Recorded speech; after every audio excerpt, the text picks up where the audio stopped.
Bem-vindos ao JW Broadcasting. Veja alguns destaques do programa desse mês. Sharon Hall teve que deixar o serviço de pioneiro. Mas mesmo assim, ela queria fazer mais para Jeová. O que ela decidiu fazer? E o que nós podemos aprender da experiência dela? Muitas escolas ensinam que a evolução é um fato. É assim na sua escola também? Vamos ver como você pode se opor a esse ensino falso e provar para você mesmo que Deus existe. E vamos estrear uma nova série que vai nos ajudar a ser publicadores melhores. Esse é o JW Broadcasting de outubro de 2021.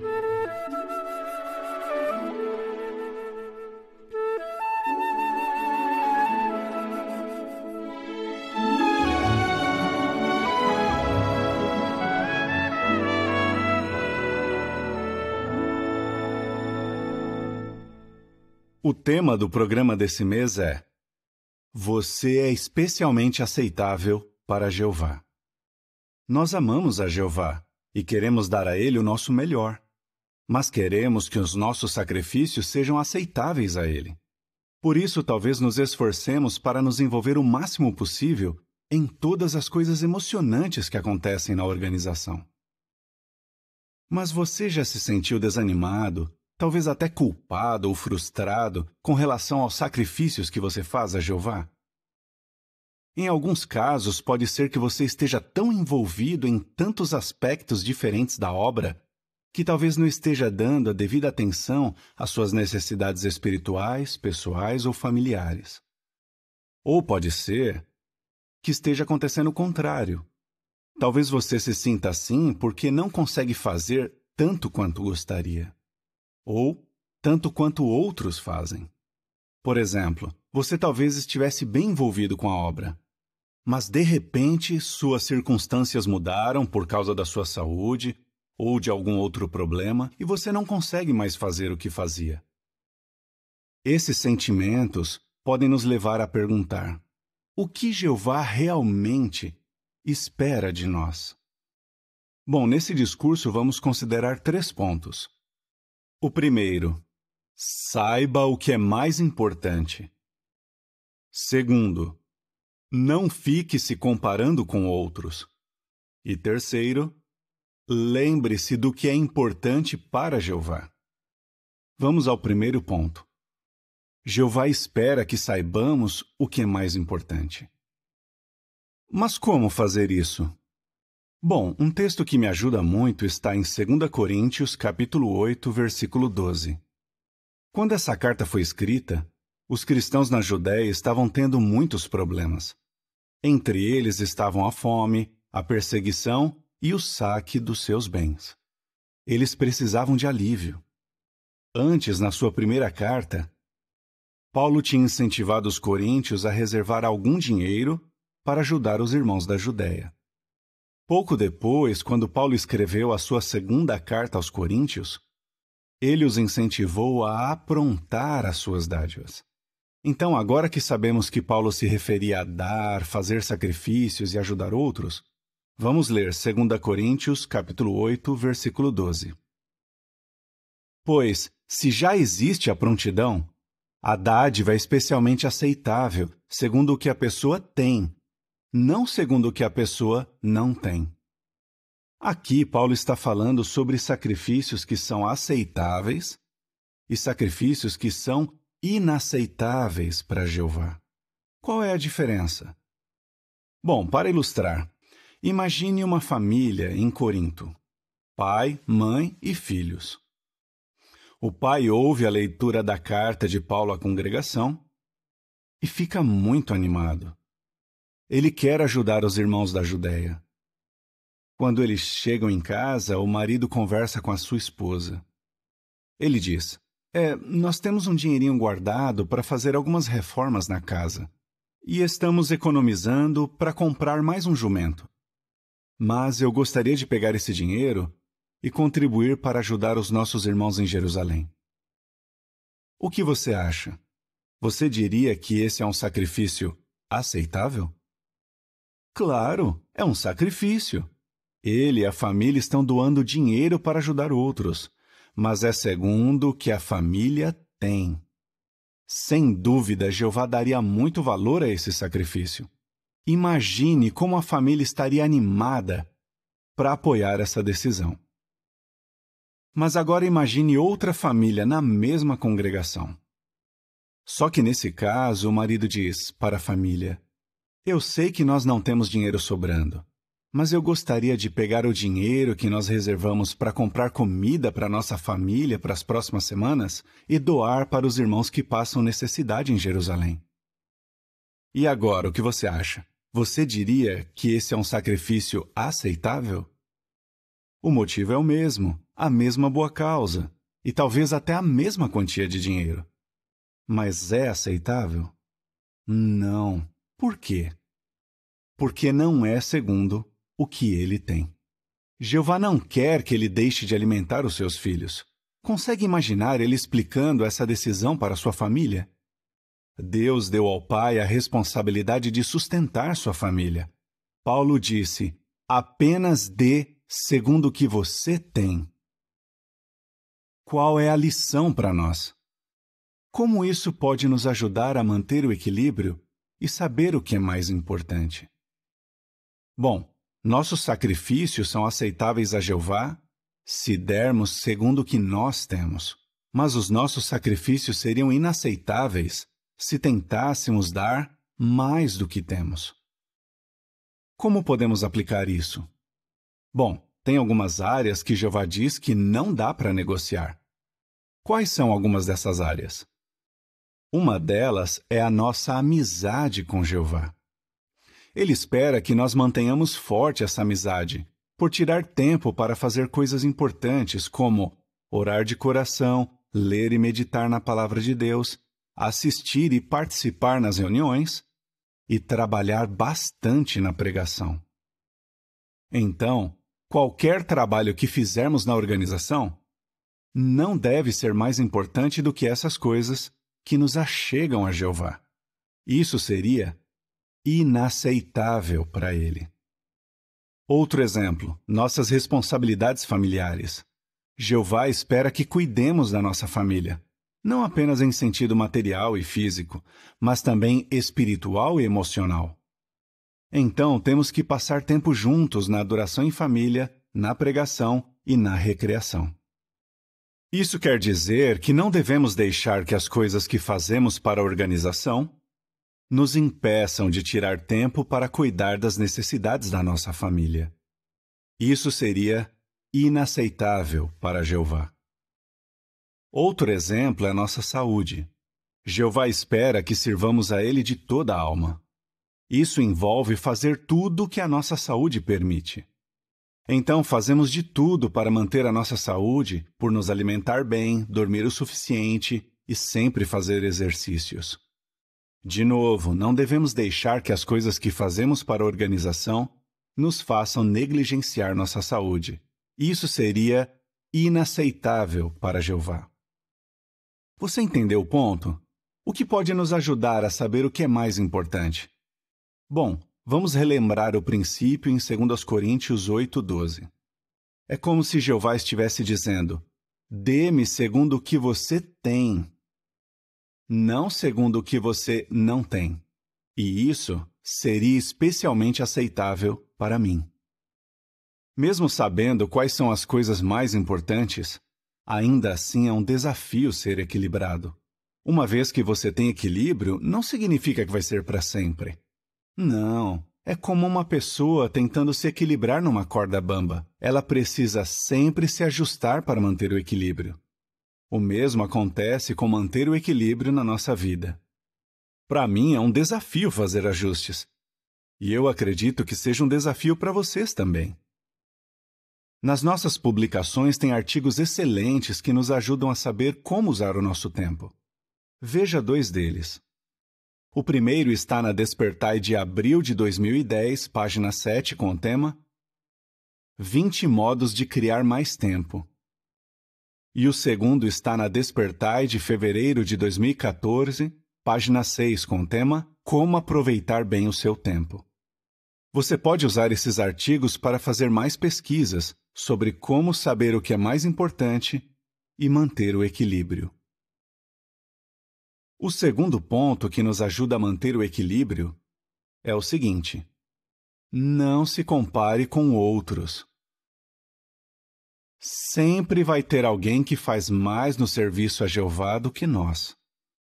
E se começarmos a nos compararmos com eles, ou achar que eles são mais aceitáveis a Jeová do que nós, isso pode nos fazer perder não apenas o equilíbrio, mas também a alegria.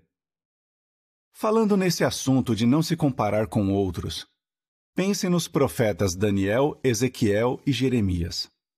Você deve se lembrar que esses homens viveram na mesma época, mas tinham circunstâncias muito diferentes. Daniel estava na corte do rei em Babilônia. É verdade que ele enfrentou perseguição e desafios, mas ainda assim ele era um oficial do rei, e para isso ele recebeu treinamento especial. Então a situação dele talvez tenha sido mais fácil.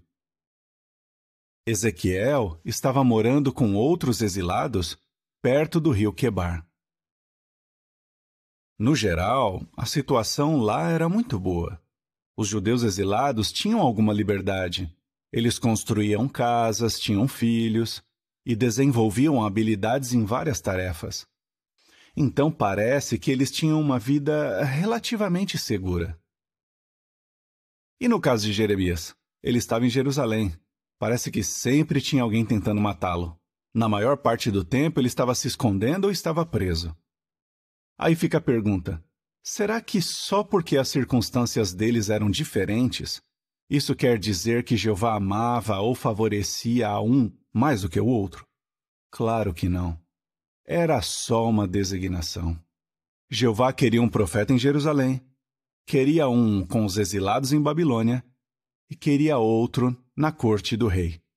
Eram simplesmente designações diferentes. Mas dá para imaginar como teria sido desanimador para cada um desses homens determinar o seu valor com base na sua designação ou se comparar com os outros dois. Isso pode ter acontecido. Ezequiel e Jeremias poderiam ter pensado assim: Daniel, ele tem acesso direto ao rei. Ele está onde todas as grandes decisões são tomadas. Ele está no centro de tudo. Ele pode usar sua posição para ajudar o povo de Jeová. Que privilégio! Quem dera eu estivesse no lugar dele. Ou Daniel e Jeremias poderiam ter desejado estar no lugar de Ezequiel. Nós teríamos um pouco de liberdade se estivéssemos com os exilados. Nós poderíamos encorajar outros servos de Jeová. Poderíamos ajudar outros a aprender sobre ele. Ou Daniel e Ezequiel poderiam ter pensado sobre Jeremias: a gente sabe que está difícil para ele, mas é lá que a gente quer estar. Ele está na linha de frente, arriscando a vida por Jeová e pela nação. Isso é muito emocionante. Designações diferentes, situações diferentes, locais diferentes, mas todos eram especiais para Jeová. Qual a lição para nós? A lição é que nós devemos tomar cuidado para não ficar nos comparando com outros. É bom saber que nós podemos imitar e nos beneficiar do exemplo de outros. Mas nós temos que tomar cuidado para não começar a determinar o valor do que estamos fazendo para Jeová com base no que outros estão fazendo. Isso poderia nos fazer perder a alegria, perder o equilíbrio e cair na armadilha de fazer as coisas com a motivação errada. Isso nos leva ao último ponto. Lembre-se do que é importante para Jeová. As circunstâncias em nossa vida mudam. Conforme já mencionamos, no passado, talvez fizéssemos bastante para Jeová. Mas, por causa da situação do mundo, isso pode ter mudado. Ou outras circunstâncias em nossa vida podem ter mudado. Será que isso de algum modo muda o que Jeová sente por nós? Não. Por que não? O que é importante para Jeová? O que faz de você especialmente aceitável para Jeová? Bom, vamos ler juntos Atos capítulo 10, versículos 34 e 35. Em vista disso, Pedro começou a falar. Ele disse: Agora eu entendo claramente que Deus não é parcial, mas em toda a nação ele aceita aquele que o teme e faz o que é direito. Tema a Jeová, faça o que é direito, obedeça aos seus mandamentos. É isso que faz com que Jeová nos aceite. Às vezes nós achamos que isso não basta e que as nossas responsabilidades, tipo como e onde servimos a Jeová, são o que determinam o nosso valor. Não é assim que Jeová vê as coisas. Um texto que me ajuda muito é Eclesiastes, capítulo 3, versículo 10. Vi a ocupação que Deus deu aos filhos dos homens para mantê-los ocupados. A ocupação aqui se refere às coisas que nós fazemos. E Jeová nos deu um trabalho para nos manter ocupados.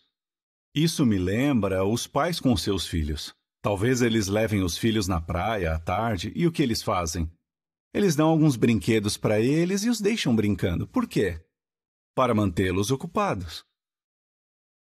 E é mais ou menos isso que Jeová faz conosco. Pensando bem, Jeová não precisa de nós para realizar sua obra. Jeová pode fazer isso sem nós. Mas ele nos dignifica e nos permite ter uma participação. Ele nos dá um trabalho significativo. Veja o que Eclesiastes, capítulo 3, versículo 13, continua dizendo. E também que todos comam e bebam e desfrutem dos resultados de todo o seu trabalho árduo. É a dádiva de Deus. O trabalho é um presente de Jeová. É razoável pensar que Jeová nos daria um presente que nos deixasse estressados ou tornasse a vida mais difícil? Não. Ele quer que nós tenhamos alegria no nosso trabalho. Nós é que pensamos que algumas designações são mais importantes do que outras.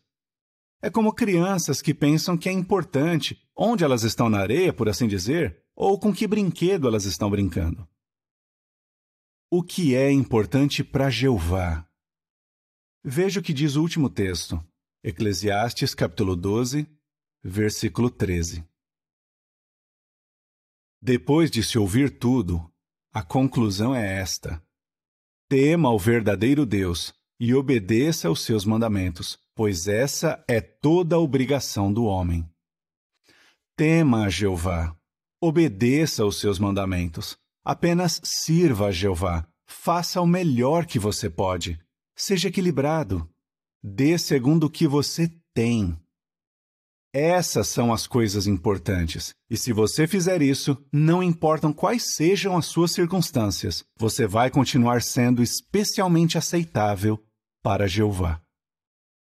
Agora vamos ver algumas situações que poderiam tornar difícil para nós manter o equilíbrio. Na encenação a seguir, veja como um irmão e uma irmã mantêm o equilíbrio. Senhora Kwan? Senhora Kwan? Desculpa, Senhora Kwan? eu tô meio devagar hoje. Tá bom, sem pressa. O que acha de sair de pioneiro mês que vem? Com certeza você vai sentir muita alegria. Irmão Chu, Oi, com irmã licença, posso pegar uma petição? Ah, claro. Só um minutinho. Irmão Chu, eu tenho várias consultas marcadas para mês que vem, mas quem sabe? Tá bom. Obrigada. Eu vou escrever uma coisinha para quando a irmã for preencher. Ah, tudo bem. Prontinho. Obrigada. Olha, daqui a 2 meses é a visita do superintendente. Ah, sim. E dá para fazer 30 horas. Verdade. Irmão Chu. Pois não, irmão Lee? Oi, irmã Kwan. Olá, irmão Lee. Parabéns pela substituição de última hora. Ultimamente, nós precisamos de muita ajuda na congregação. Oi, irmã Kwan. Posso pedir sua ajuda com uma coisa? Eu queria saber sua opinião sobre esse assunto. Boa noite, irmã Chu. Se você quer um trabalho bem feito, peça a um homem ocupado. A gente sempre pode contar com você. Nós começamos a nos sentir sobrecarregados com tanta coisa para fazer. Irmão Chu, tem um minutinho?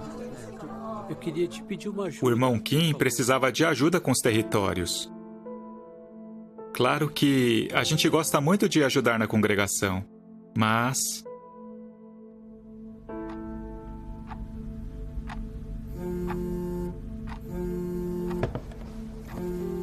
Alô, irmão Kim?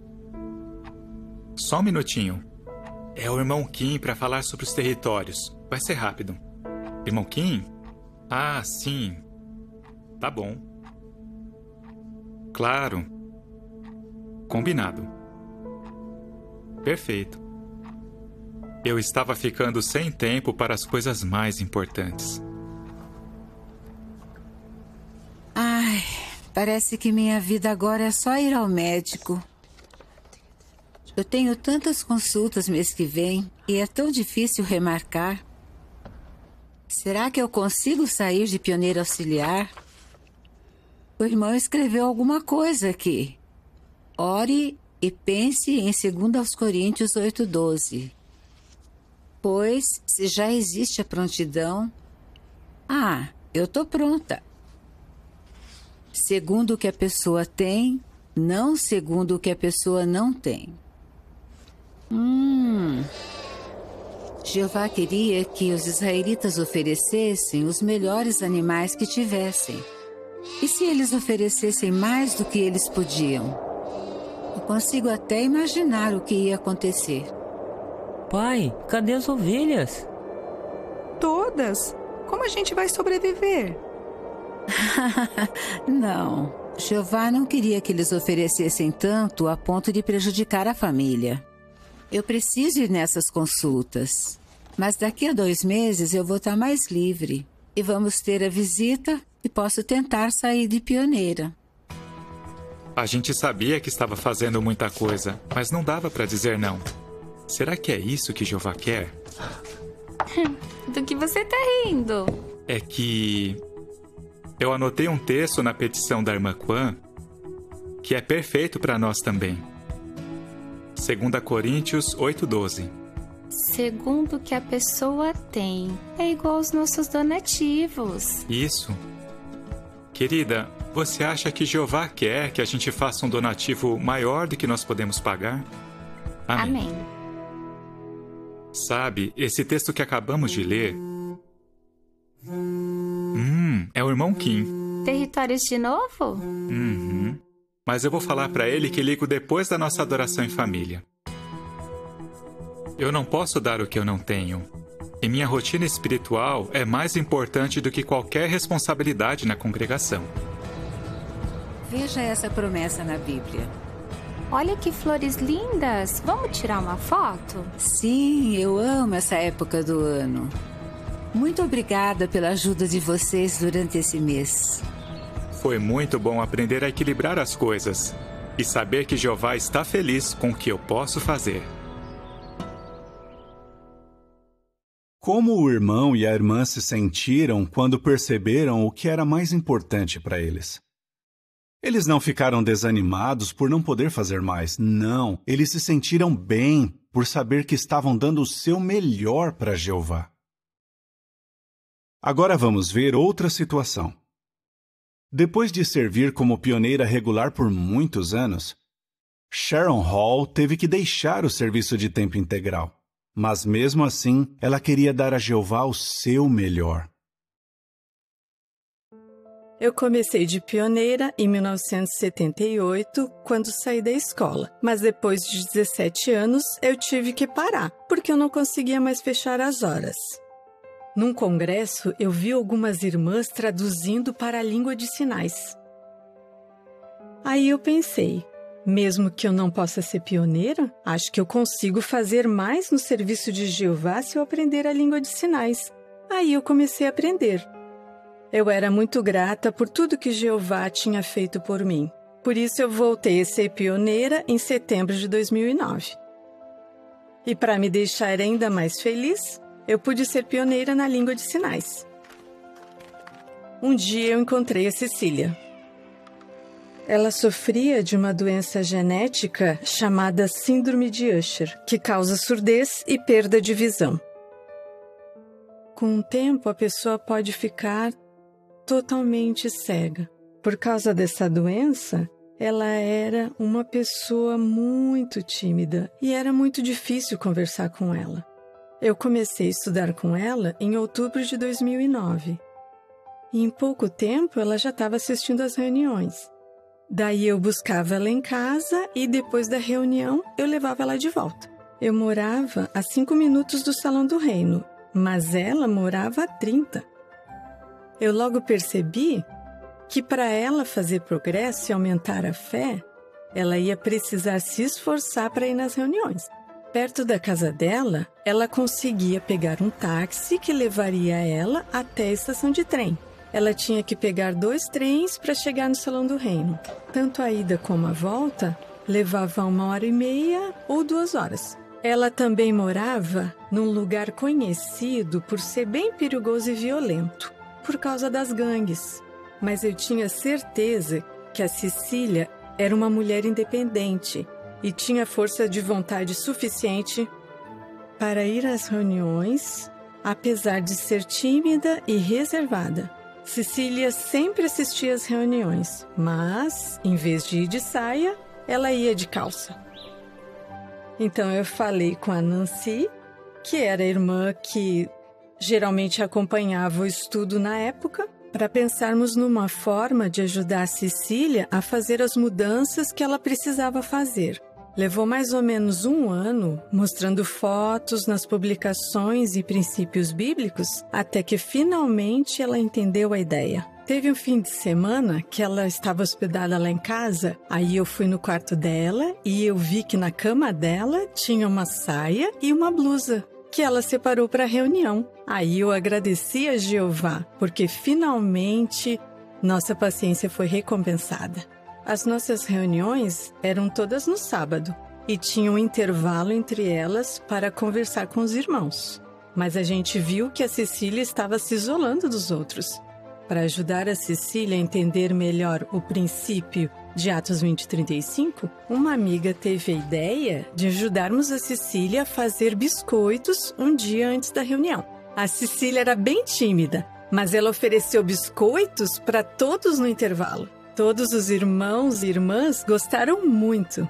Eles ficaram muito felizes. A Cecília ficou muito impressionada com isso. E foi muito bom ver ela vencer a luta contra a timidez. Em julho de 2014, a Cecília fez a primeira parte dela na reunião. E no mesmo mês, ela também se tornou publicadora. É claro que eu tive alguns desafios. Aprender sinais não foi nada fácil. E entender o modo como os surdos pensam foi mais difícil ainda. Eu também tive problemas financeiros, mas todos os desafios e os sacrifícios que eu fiz nem se comparam com as bênçãos que eu recebi. Um dia que ficou marcado na minha mente foi quando ela disse que queria se batizar. A Cecília se tornou uma filha para mim. E eu estou muito orgulhosa da amizade que ela desenvolveu com Jeová. Ela se batizou em outubro de 2015. E eu chorei de alegria. Eu já tenho 28 anos de pioneira. E todo esse tempo, principalmente quando eu voltei e comecei a estudar com a Cecília, muitos irmãos e irmãs me ajudaram e me acompanharam no estudo da Cecília. Fizeram amizade com ela, estudaram com ela quando eu não podia. Eu nunca teria feito isso sozinha. E o mais importante, Jeová me ajudou a desenvolver boas qualidades: paciência, autodomínio, humildade e bondade. Foi um privilégio maravilhoso ajudar a Cecília a fazer parte da família de Jeová.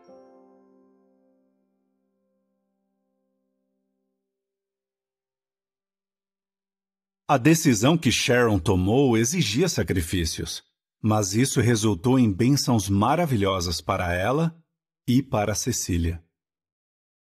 Esperamos que os jovens estejam gostando da série Vida de Adolescente. Ela fala sobre os problemas que vocês enfrentam hoje. O próximo episódio é sobre uma das perguntas mais importantes da vida. Por que acreditar em Deus? Você já se perguntou isso? Mesmo lendo a Bíblia e assistindo às reuniões por anos? Veja como 2 adolescentes provaram para si mesmos que Deus existe.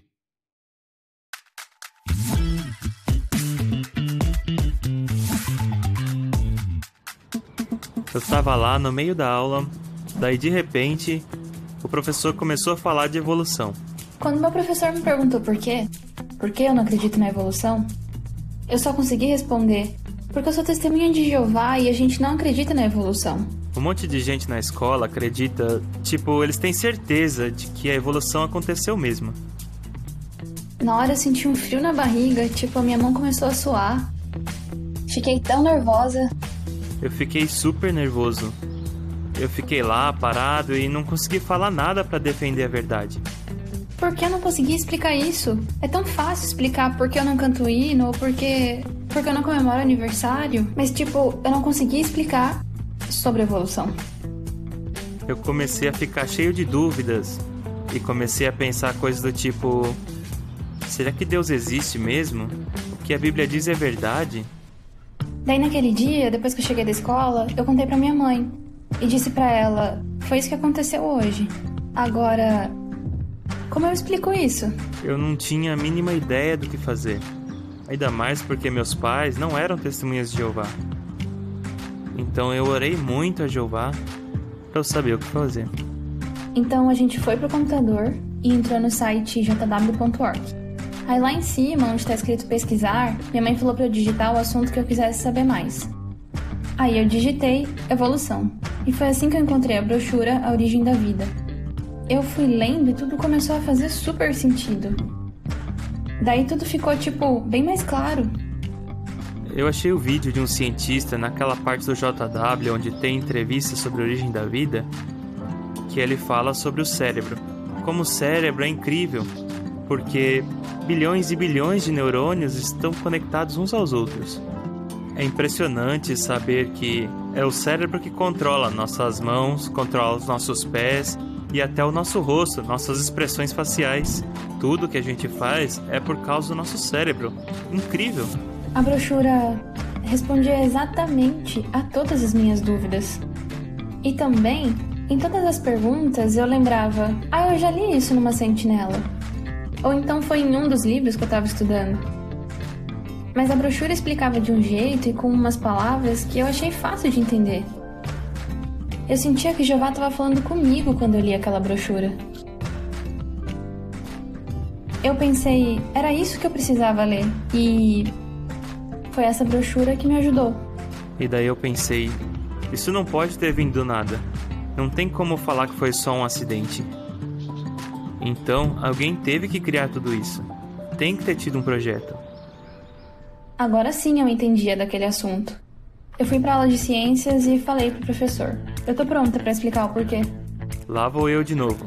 Chegou a aula daquele professor. E falando de novo de evolução. Mas agora foi diferente. Agora eu sabia como defender a minha fé em Jeová. Eu percebi que Jeová sempre responde todas as perguntas. Qualquer uma. Eu só preciso procurar as respostas. Quando eu tenho dúvidas sobre qualquer coisa, eu procuro a resposta. Mas antes, eu oro a Jeová. E Jeová já facilita tanto pra gente saber a verdade. E agora eu tenho certeza de que tudo que ele diz na Bíblia, eu posso confiar totalmente.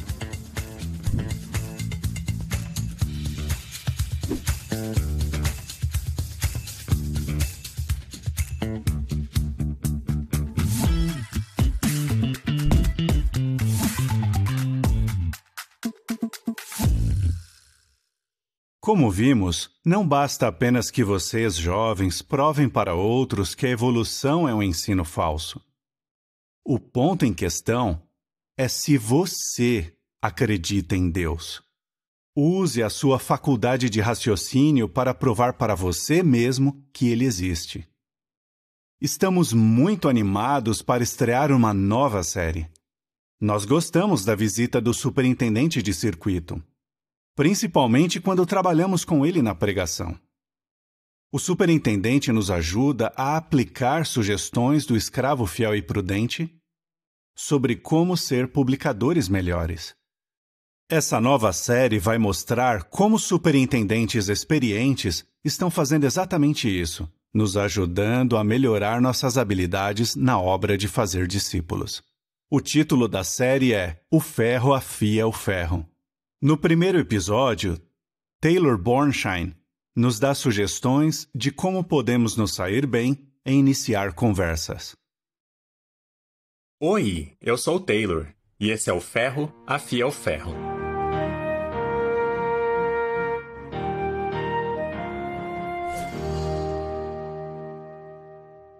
Hoje vamos ver como começar uma conversa para depois dar um testemunho. Para alguns de nós, isso pode dar medo. Por quê? Quando a gente vê alguém com quem dá para conversar, talvez a gente comece a pensar: o que eu vou falar? Como vou dar um testemunho? O que a pessoa vai achar? Ou então, se você ficar muito preocupado com o resultado, você pode ficar tão nervoso que nem começa a conversa. Então, o que é importante ter em mente? Nosso objetivo é apenas começar uma conversa. Se só começarmos uma conversa, conseguimos. Esse era o objetivo. Agora pode relaxar e veja se o testemunho vem naturalmente. A apostila de setembro de 2018 trouxe algumas dicas que podem nos ajudar. Ali nos mostrou como iniciar uma conversa, assim como Jesus fez ao conversar com a samaritana em João capítulo 4. Quando você quiser conversar com alguma pessoa, pense nessas 3 sugestões. Número 1. Seja simpático. É isso. Seja simpático. Se você ficar nervoso, faça uma oração rapidinho pedindo coragem e daí apenas cumprimente a pessoa. Você pode puxar assunto sobre algo que está acontecendo. O clima, a fila que está demorando muito, alguma notícia ou qualquer outro assunto diferente. Jesus, quando começou a conversar com a samaritana, no versículo 7, ele apenas disse, de maneira bem amigável: dê-me um pouco de água. 2. Deixe a conversa fluir. Não precisa ter pressa. Tenha calma. Se a conversa terminar antes de você dar um testemunho, tudo bem. Você cumpriu seu objetivo, começou uma conversa. Você está pronto para a próxima. Agora, se a conversa continuar, procure uma oportunidade para seguir o passo 3. Simplesmente fale algo sobre a Bíblia. 7 versículos depois, Jesus começou a levar a conversa para um testemunho para a mulher samaritana e falou sobre como ter a vida eterna. Jesus não falou demais, ele teve calma. Ela falou e Jesus não interrompeu, ele prestou atenção ao que ela dizia. Agora que vimos as 3 dicas, vamos praticar. Agora é a nossa vez de tentar iniciar uma conversa que leva a um testemunho. Estamos aqui conectados com a Thaís e a Carolina, que vão fazer uma demonstração para nós. Que situação vocês escolheram para iniciar uma conversa? No supermercado. A gente está numa congregação de língua portuguesa e é normal escutar as pessoas falando português nas lojas. Muito bom. Então vocês ouviram as 3 dicas. Primeiro, vamos ver o que acontece se você forçar um testemunho. Tá bom. Oi, tudo bem? Eu escutei você falando português. De onde você é? Oi, eu sou do Rio de Janeiro. Eu sou de São Paulo. Faz tempo que você chegou aqui? Só 3 meses. É difícil de acostumar, não é? Mas o que me ajudou muito quando eu me mudei pra cá foi a Bíblia. Eu não quero atrapalhar suas compras, mas você pode ler a Bíblia em português no nosso site. Lá tem vários artigos que eu acho que você vai gostar. Vamos parar por aqui. Thaís, a gente sabe que você fez isso de propósito, mas o que você achou? Pareceu meio forçado começar a dar um testemunho tão rápido e pegou ela de surpresa. Pois é. E você, Carolina, o que achou da conversa? Até começou bem, mas depois eu fiquei bem sem graça. Verdade. Agora vocês podem mostrar pra gente como deixar a conversa fluir melhor? Tá bom. Oi, tudo bem? eu escutei você falando português. De onde você é? Oi, eu sou do Rio de Janeiro. Legal, eu sou de São Paulo.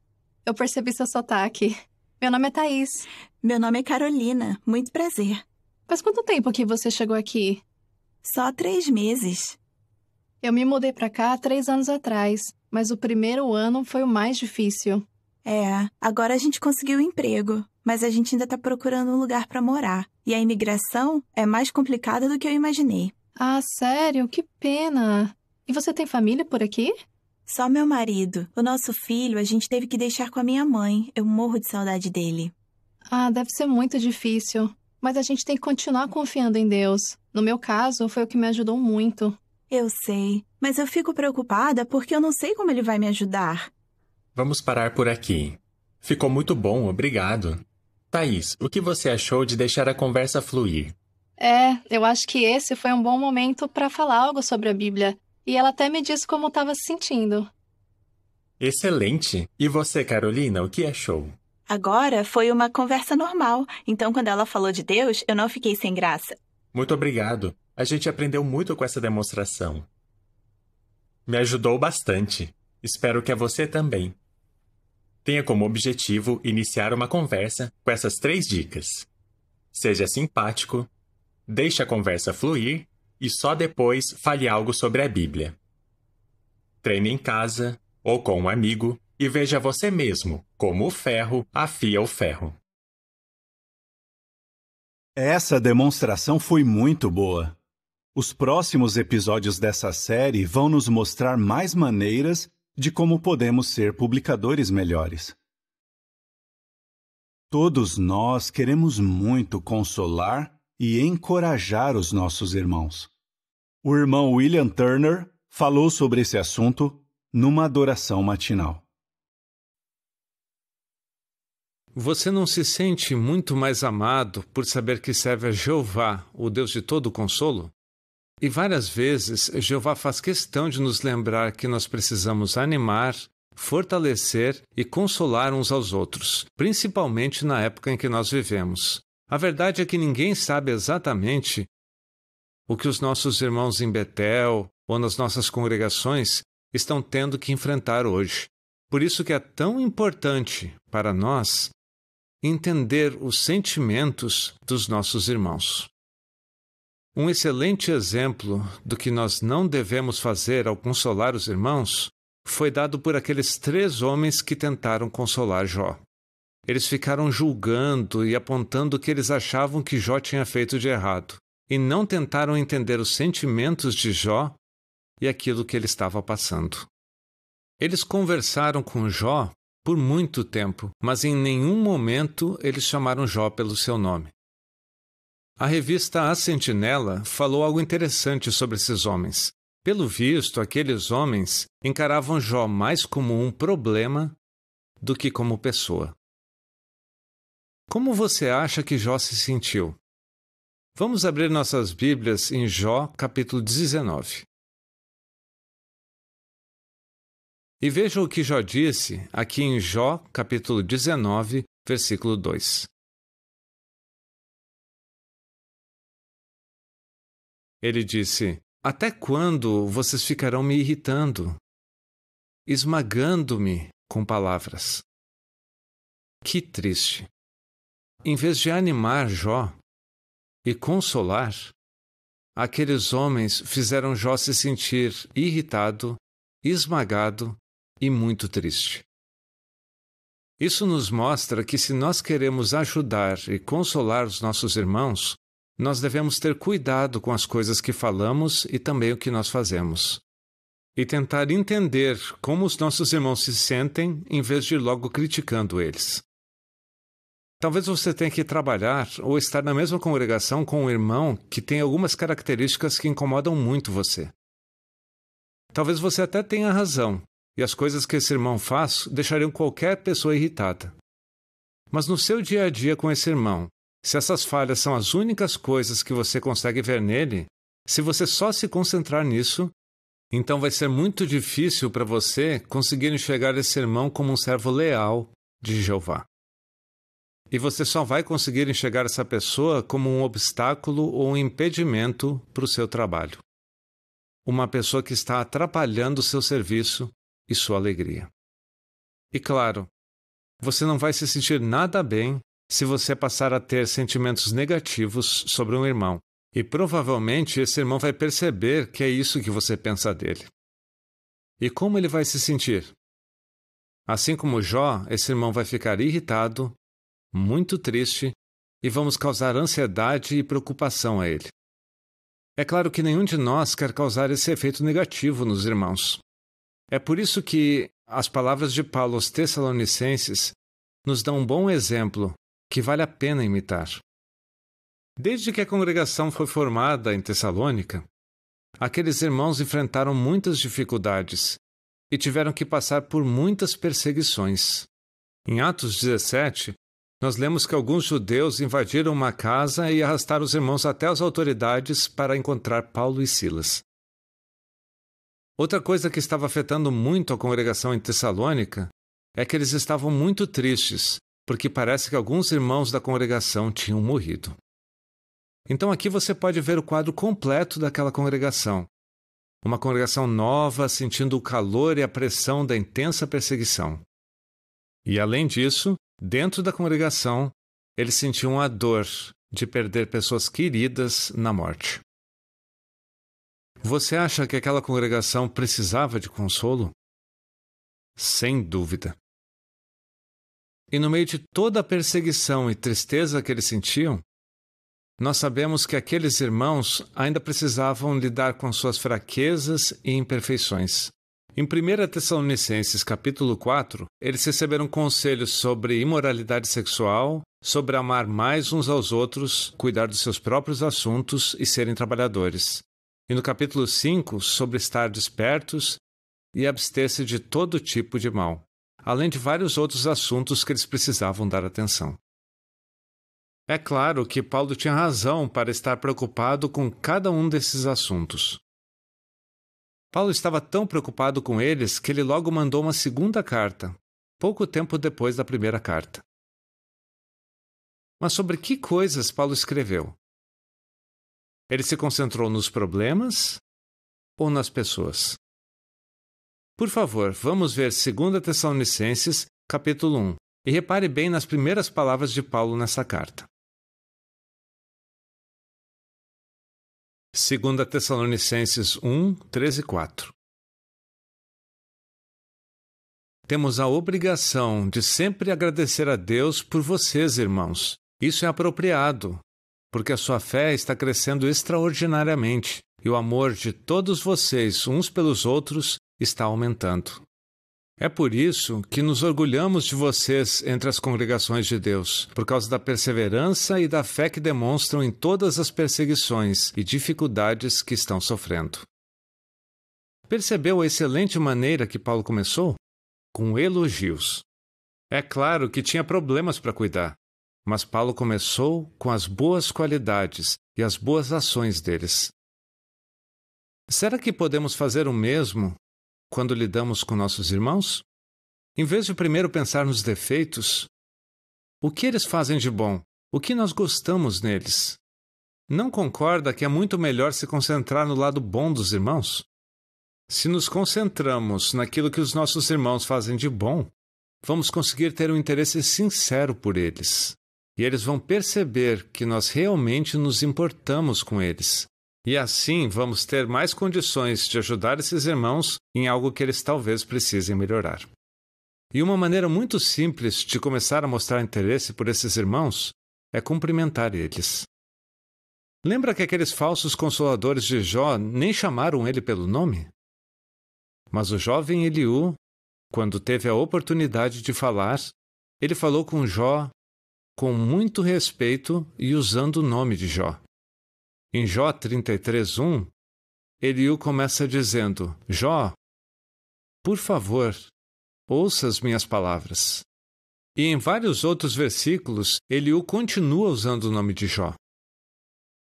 Às vezes, pode ser muito fácil, especialmente para nós, irmãos, ficar tão ocupados com o trabalho que ficamos tão concentrados no que estamos fazendo, seja em Betel ou na congregação, que nos esquecemos completamente de cumprimentar outros irmãos. Que ótimo exemplo nós aprendemos de Eliú. Vamos voltar a falar de Paulo, depois do elogio que ele deu em 2 Tessalonicenses capítulo 1.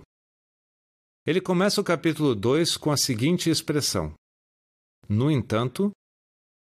Aqui Paulo indica que ia começar a mudar o assunto. Daí ele começa a falar sobre o ponto de vista errado que alguns tinham sobre a presença de Cristo. Então, Paulo não tentou esconder ou fez vista grossa aos problemas que precisavam ser resolvidos. Ele falou sobre isso.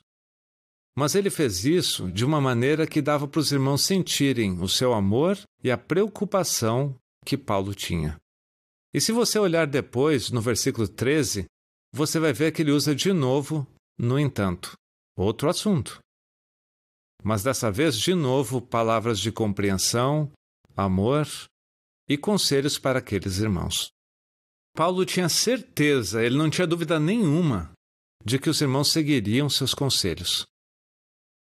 Para concluir, se nós queremos animar e consolar os nossos queridos irmãos, temos que enxergar todos eles não como um problema, não como um obstáculo para o trabalho, mas como companheiros. E em vez de criticar, elogiar, mostrar interesse e conversar com os irmãos. E se existe realmente um problema para tratar, podemos falar disso de maneira amorosa. Queremos que eles lembrem de nós pelo nosso consolo e não pelo conselho. Se nós fizermos isso, nossos irmãos vão nos amar pela maneira como tratamos eles. E o mais importante, nosso Pai Jeová, o Deus de todo consolo, também vai nos amar. No programa de hoje, vimos por que é bom reconhecer o que é mais importante. Temos que fazer isso principalmente quando somos jovens, quando somos incentivados a dar o nosso melhor para Jeová. O videoclipe desse mês vai mostrar que nós nunca vamos nos arrepender de fazer isso. Lá no começo, tudo era simples. Fez seu melhor pra Jeová. Comentava, falava do reino. Gostava tanto de orar. Só que a pressão é forte e agora não é tão fácil. Medo e vergonha te dominam quando tem que pregar. Mas você vai crescendo, vendo, se convencendo que seu futuro é tão brilhante com a ajuda de Jeová. Lembre que Jeová sempre vai te amar, te valorizar.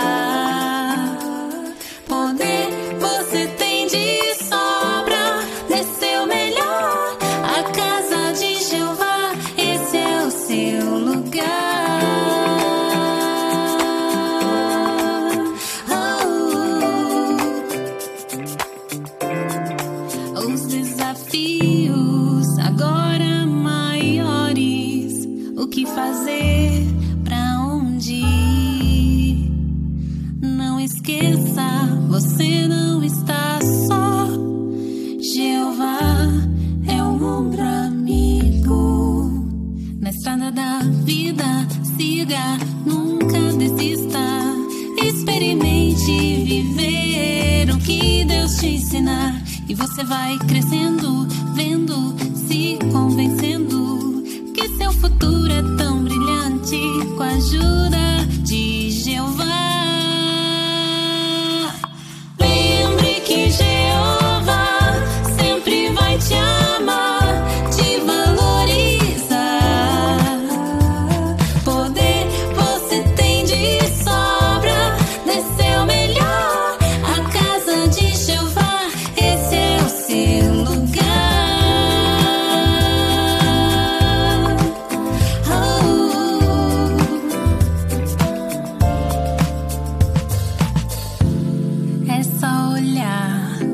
Escolheu Jeová, não se arrepende.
só olhar.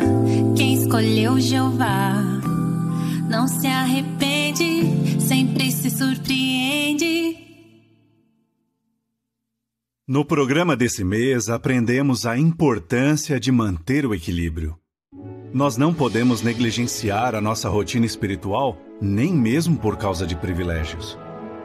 Sharon Hall fez sacrifícios para fazer mais para Jeová e recebeu muitas bênçãos. Vimos como os jovens usam sua faculdade de raciocínio para provar para eles mesmos que Deus existe. E o primeiro episódio da nova série, O Ferro Afia o Ferro, mostrou como podemos iniciar conversas por aproveitarmos as oportunidades e por sermos simpáticos e amorosos. Chegou a hora de fazermos uma visita aos nossos irmãos e irmãs em Madagascar. Madagascar fica na costa leste da África e é a 4ª maior ilha do mundo. O clima agradável e os vários tipos de paisagem em Madagascar torna possível que haja ali uma incrível variedade de plantas e animais. O baobá é uma árvore bem comum nessa ilha e é conhecido por viver muito tempo. Existem 9 espécies de baobá no mundo. 6 delas são encontradas apenas em Madagascar. Nessa ilha há cerca de 40 espécies de lêmures. Uma dessas espécies é o lêmure de cauda anelada. Plantações de arroz são comuns em muitas partes do país. O arroz é o alimento básico do povo malgache. A 3ª maior cidade do país é Entserabé, e ali há 34 congregações. Poucas pessoas em Madagascar têm água encanada em casa. Por isso é mais fácil pregar para elas enquanto elas lavam roupas nos rios. Vamos fazer uma visita a Tanambal Safuni, uma comunidade remota que fica na costa sudeste. Os irmãos não deixam de pregar as boas novas apesar de chover muito na região e eles terem que caminhar longas distâncias de um povoado até o outro. As pessoas ali gostam de ouvir a mensagem do reino e muitas pedem um estudo bíblico. Aqui vemos 2 irmãs dirigindo um estudo, enquanto outras pessoas esperam a sua vez. Pessoas interessadas caminham até 16 quilômetros toda semana para assistir às reuniões. No povoado não tem eletricidade, por isso, para baixar arquivos grandes como os vídeos do congresso, esse ancião e outros irmãos viajam 12 horas, principalmente de barco, até a cidade mais próxima. A congregação tem 32 publicadores, mas em média, 150 pessoas assistem às reuniões de fim de semana. 40% delas são crianças. Os irmãos e irmãs da congregação Tanambal Safuni em Madagascar mandam seu amor cristão aos irmãos em todo o mundo. Direto da sede mundial das Testemunhas de Jeová, esse é o JW Broadcasting.